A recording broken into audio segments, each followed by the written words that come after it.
Hello, welcome back to the Inner Peace channel. My name is Yama, and this is the second video in a series on hip openers.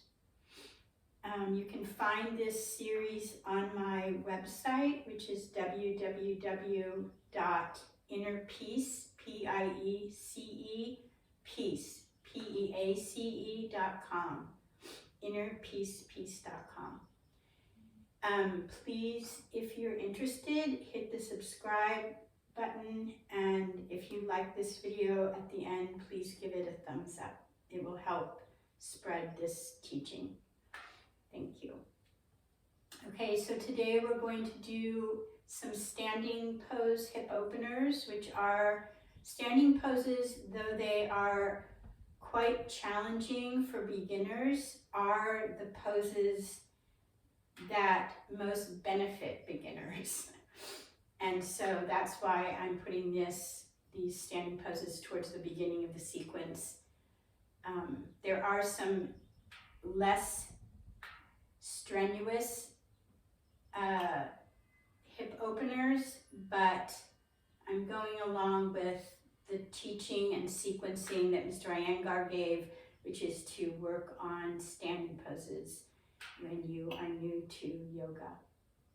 Just hang in. What I found was my body started to crave them, and you do catch on. You do build your strength, your endurance, your flexibility, your balance, and it will come. It's the body that starts to love this. That's really true with any exercise I've found. It's that my body asked for it. Yeah. Okay, so the first pose we're going to do is Utthitha Trikonasana, and that means extended. Utthitha means extended. Trikonasana is triangle pose. So there are several triangles you will notice in the structure of this pose. So you're going to stand with your feet together. You can step or jump your feet 4 to 4.5 feet apart.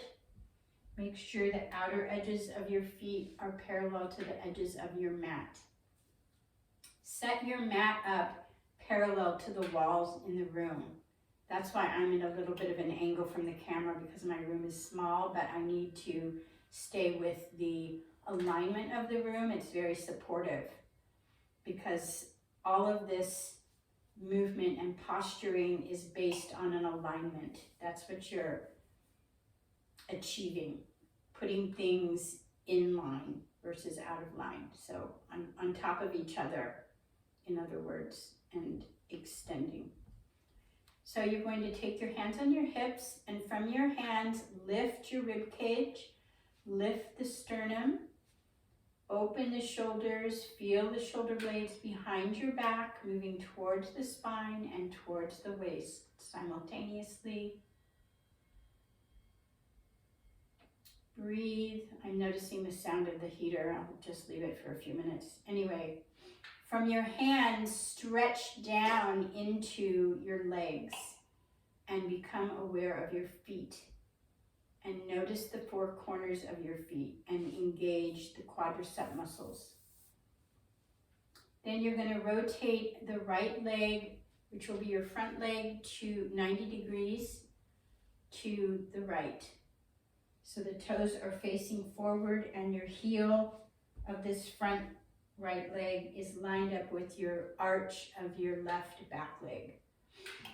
And breathe. Again, lift and reach from the hands up and from the hands down. Extend the legs, reach into both quadriceps. Open the chest, feel the shoulders, shoulder blades, extend the arms out. And shift your hips towards your back foot. Reach the front arm and ribs out over the right front leg. Extend the top arm up at a 90-degree angle perpendicular to the floor. Bring your awareness into your feet. Prioritize your back foot. Prioritize the lift and stretch of your back left arm, reaching it away from the bottom. So our arms are doing the same things they were in the first step of the pose. They're reaching away from one another. Reach up through your front right leg, squeeze, engage that front quadricep. You see how that allowed me to come deeper into the pose? Because the bone gets moved deeper, the thigh bone of the right leg gets moved deeper into the hip, and that allows more flexibility out over the front right leg. Again, prioritize your back foot, your back leg. Press your back thigh towards the hamstring, towards the wall behind you, and reach towards the ceiling with the top arm. Engage both arms, lift your ribs, and rotate slightly to the left as you turn the torso slightly and the head looking up as far as it can without strain towards the upper fingertips. Stay here, be in your feet and legs. Stay in the pose if you have the endurance and strength and flexibility. Let the pose work. Give it some time. Breathe. Lips and mouth closed. Breathe through the nostrils. Feel the head, align it with your tailbone. You can see the triangles in this pose if you're watching. Okay, to come out, be aware of your breathing. Lift your right arm and reach with your left arm. Stay here for a minute. You can bring the arms down. Keep the legs here for a moment.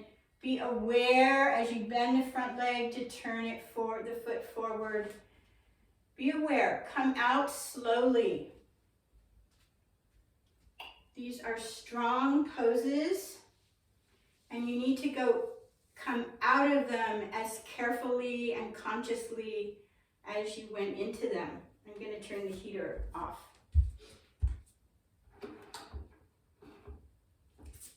You don't want to spring out. You can torque a joint. You don't want that. So coming out the pose, you're not done with the pose until you're standing back in Tadasana. So being here, it's a strenuous pose. It's using your entire body from fingertips to toe tips, everything in between fingertips and toe tips. And just stand and breathe and notice. Let your breathing come back to its normal rate.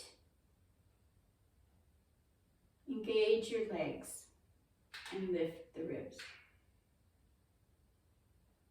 And we'll repeat to the second side. This time it's your left leg that you're going to be extending out over. So take your hands on your hips or step or jump your feet 4.5 feet. Align the outer edges of both feet with the outer edges of the mat. Rotate the front leg. Adjust the heel to align with the back arch. Good. Extend the arms. So this is the first step. So bring your awareness into your right leg and right arm. That's the arm and leg that's anchoring you as you reach to the left. Okay, so reaching to the left, I want to be present in the limbs on my right side. Reach as far as you can out over that front leg, but be really reaching with that back arm and leg. Press the back thigh towards the wall behind you and reach. Keep coming slowly without getting ahead of yourself. Just stay with every moment as you move into the shape of the pose. Again, back, right leg, back, right foot. Dwell there. Press that thigh back. Reach that arm up. Align the head with the tailbone. Grip the left thigh, lift it up. That could allow you to come deeper into the pose. Reach the arms away from one another. Both feet, both legs, lift the ribs. You can use your left arm to help you turn your ribs slightly to the right as you turn your head to look towards the fingertips of the right hand. And stay here, breathing with the mouth closed. Revisit all of those places and actions.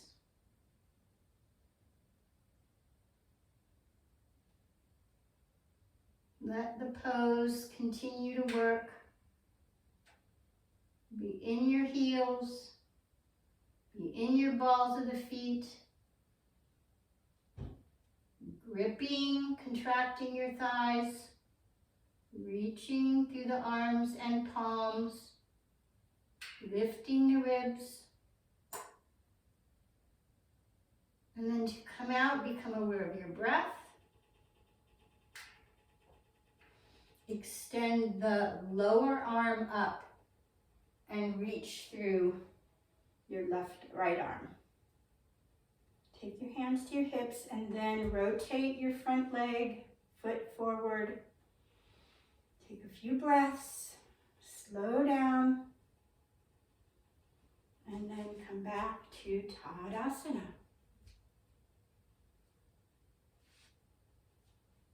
And be here, observing your breath, your body, where you feel it the most, what was working.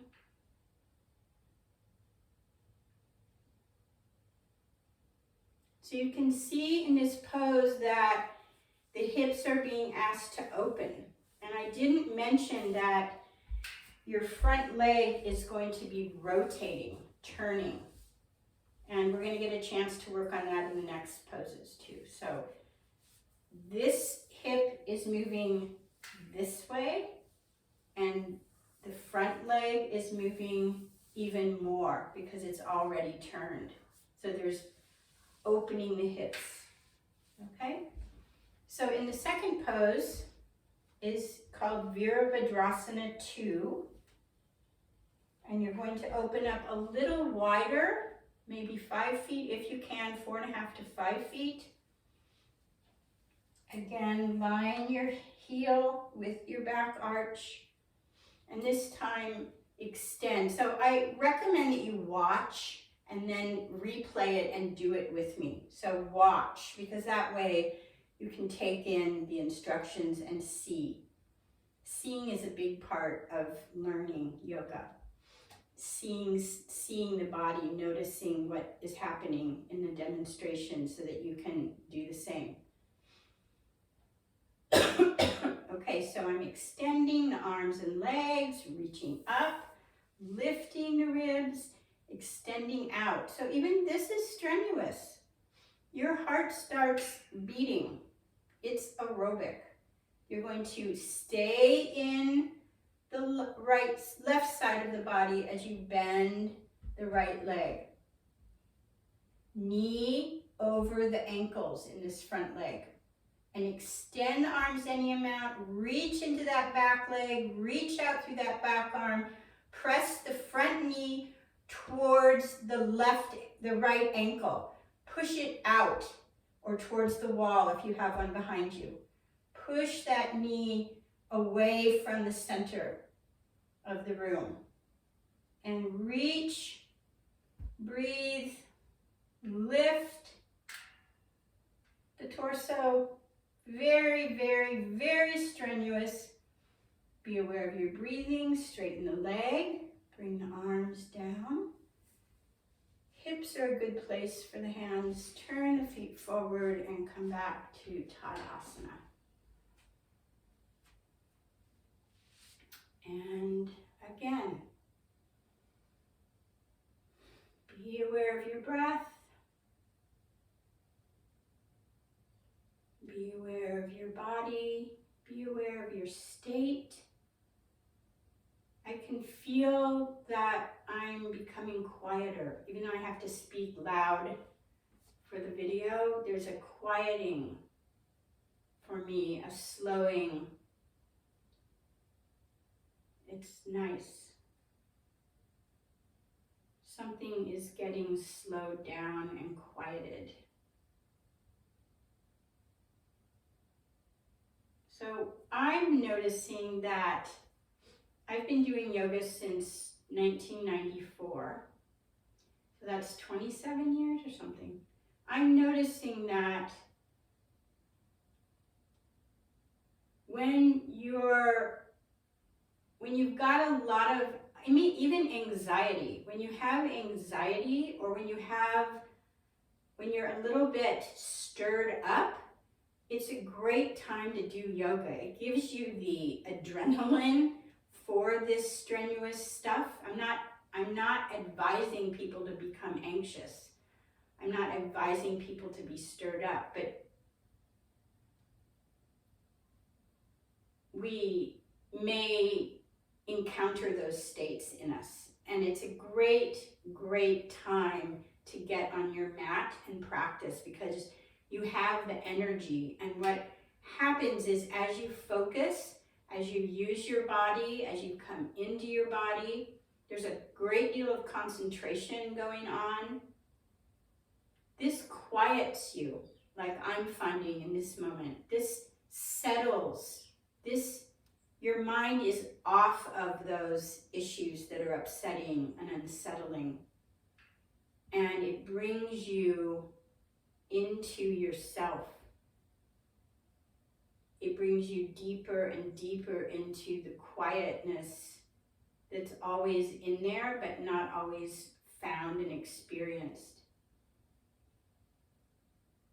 If I'm super relaxed, it's harder for me to go do my yoga practice. I'm also older now.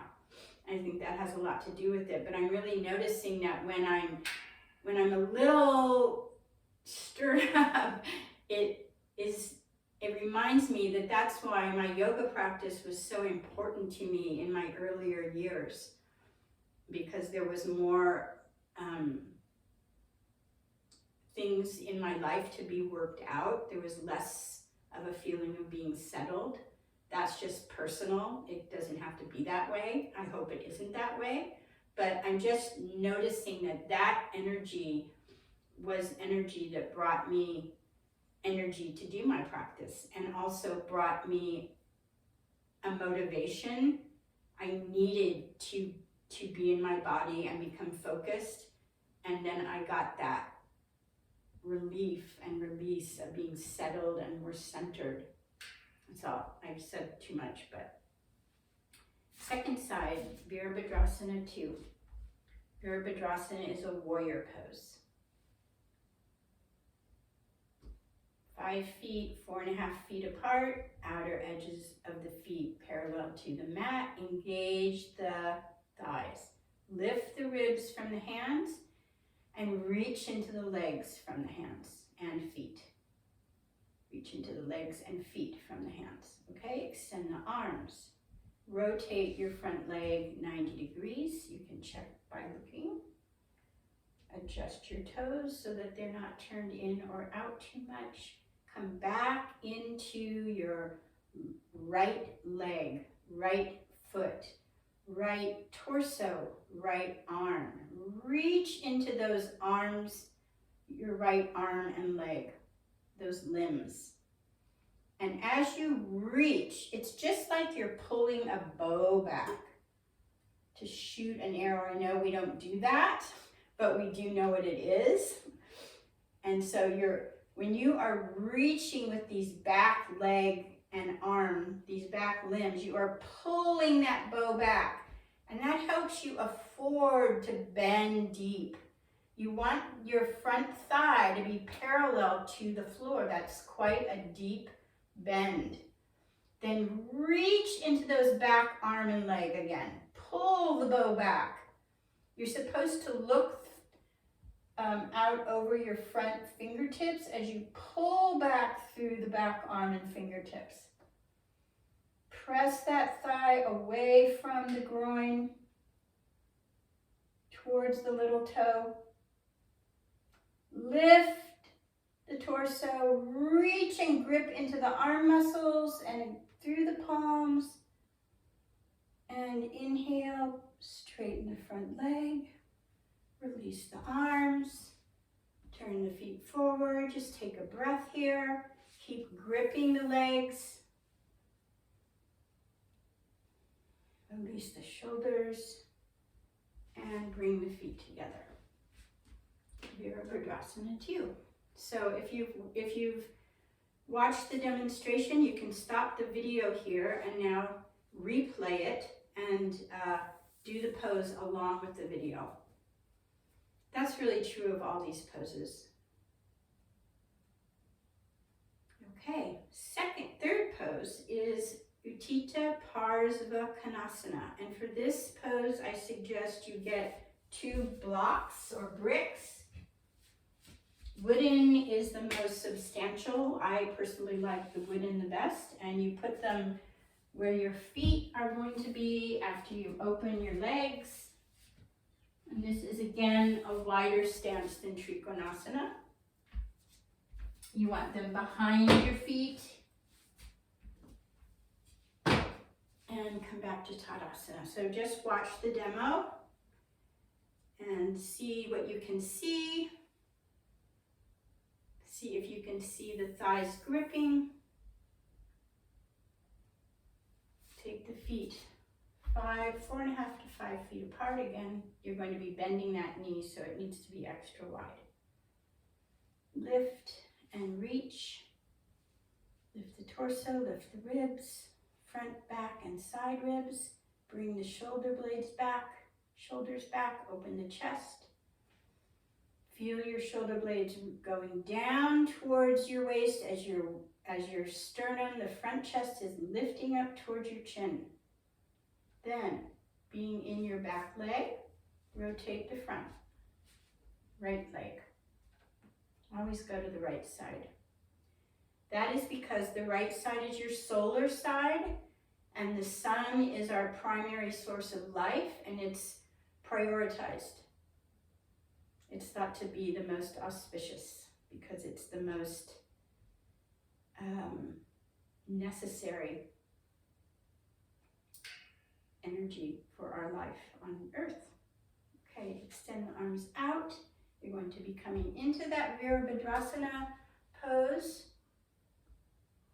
And then you're going to be reaching to the left. As you reach towards the right, you prioritize the left. Bring your hands down, bring the block close to your ankle. I'm going to adjust a little bit. And extend the arm up. Turn the palm and reach over the head. Extend through those left limbs. The stretch along that left side of the body, the hip. Press your bent knee into your arm. That's right there. Your right arm, right knee into the right arm. Grip your legs, grip your thighs, and reach. Press the feet into the floor. Breathe, mouth closed. Align your head with the first vertebrae of your spine, your coccyx, and slightly turn the torso up to the sky. Breathe. We're going to come out of the pose. Breathe. Be aware of that. Breath. Extend the top arm up. Straighten the right leg. Hands on the hips. Feet forward. Take a breath. Keep gripping your thighs and come back to Tadasana.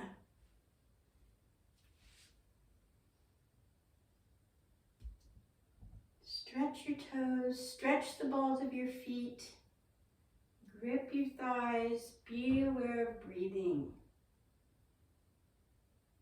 through the nostrils. So we don't breathe through our mouth. The mouth is not meant for breath. The nose has the hairs in it that catch anything foreign, and the nose goes down into the lungs, the throat, the lungs. So it's not about breathing in and out through the mouth at all in yoga or in meditation or in your daily life. Horses breathe through their nose only. Cows, goats. I don't know about pigs. I know dogs breathe through their mouth. Cats typically breathe through their nose. It's considered a more highly evolved mechanism to breathe only through the nose and not the mouth. And I know that in other disciplines you're taught to inhale and exhale through your mouth, but not in yoga. Okay, second side.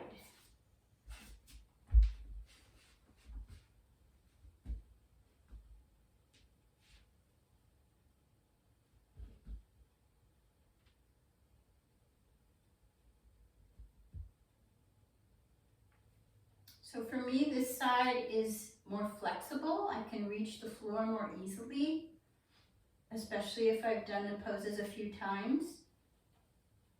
And so I do that. I don't have to have the same block on each side of the body.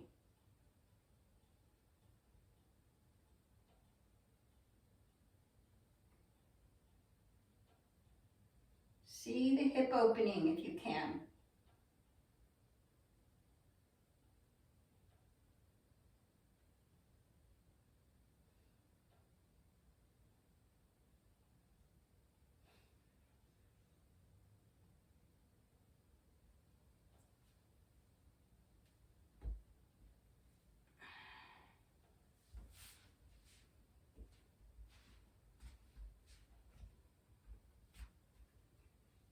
All right, so I'm going to stand here for a moment in Tadasana and breathe.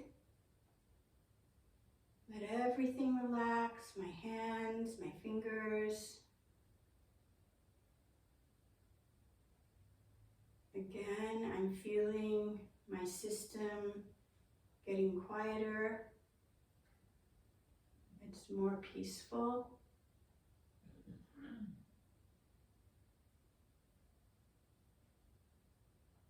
Okay, so this next pose we're going to be doing is called ArdhaChandrasana, which means half moon. Chandra is moon.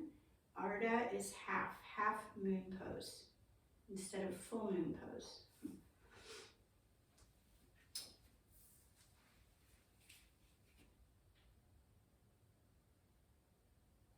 I'll see how I do this.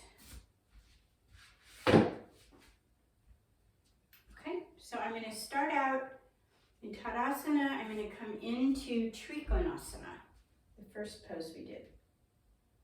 Rotate the front leg.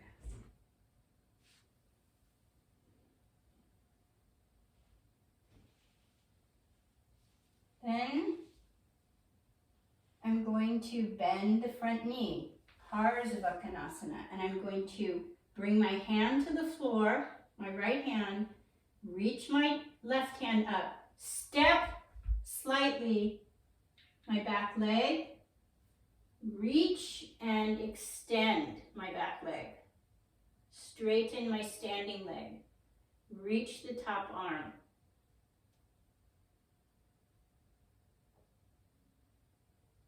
Rotate the top thigh out, squeeze the standing leg, thigh.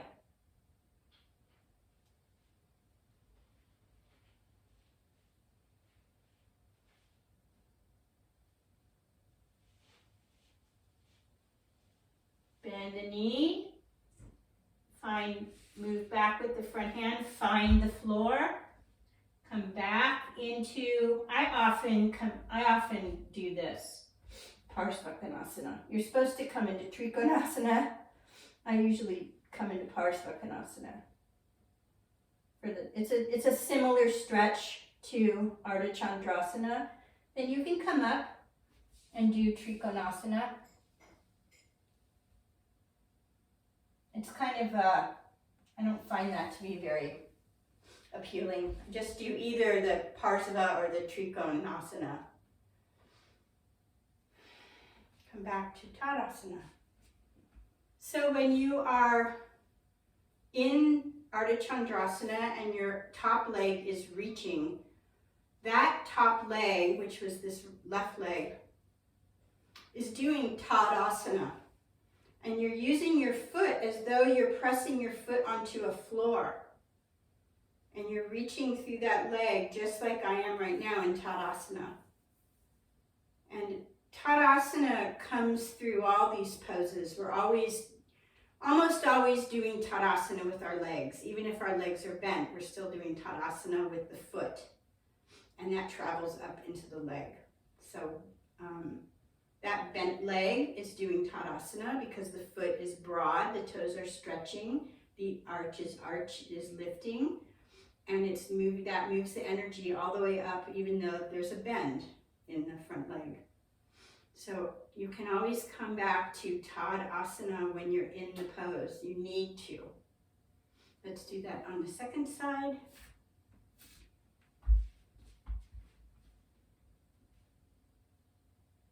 You usually have to come a little bit towards the back of your mat for this pose because it's such a forward reaching pose. Okay? So I'm doing Tadasana with my legs.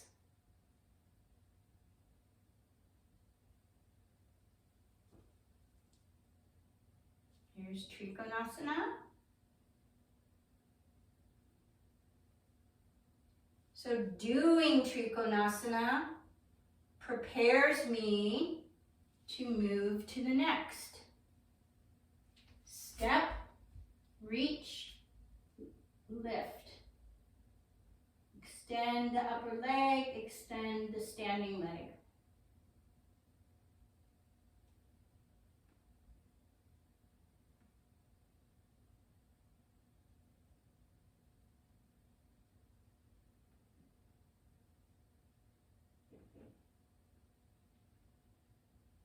Exhale, reach for the floor. I'm going to do Parsvakonasana.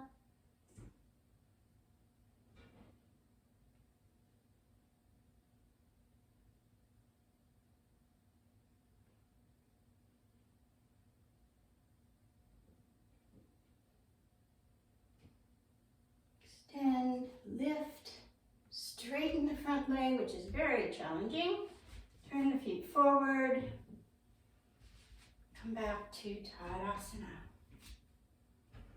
So there are different ways to do this pose with some support. One is to do it up against the back wall. I'll demonstrate that.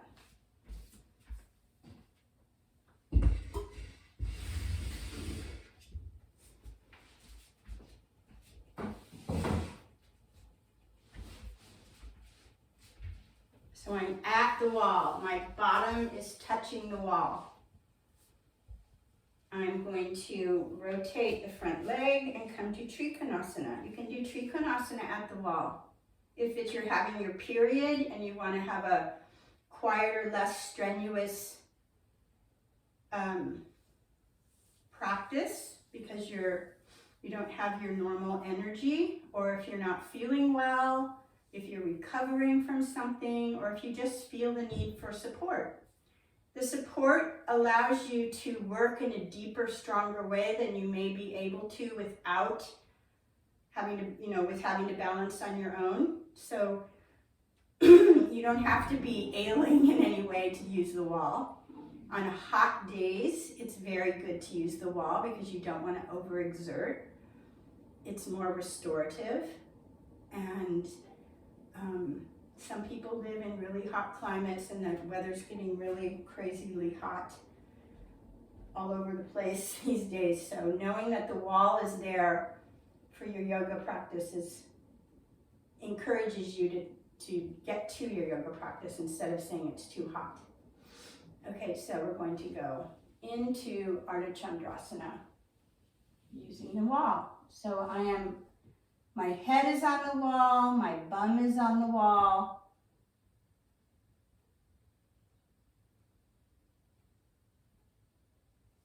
Which is not so needed in this pose, but when you get into the full pose, I might have to come a little away from the wall.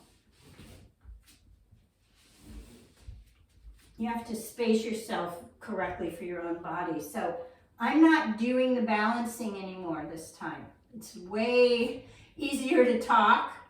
It's way more supportive. It's very lovely. I can get deeper into the rotation of my torso. It takes a lot of the work out of the pose because I don't have to work at balance. I can use the wall to trace coming back.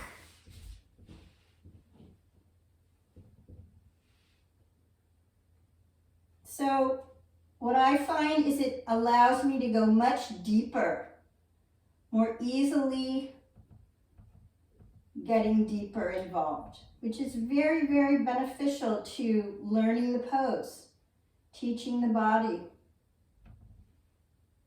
because the balance is not being dealt with. All right, so those are the three. It's kind of a 3-in-1 pose, ArdhaChandrasana. Not kind of, it is a 3-in-1 pose.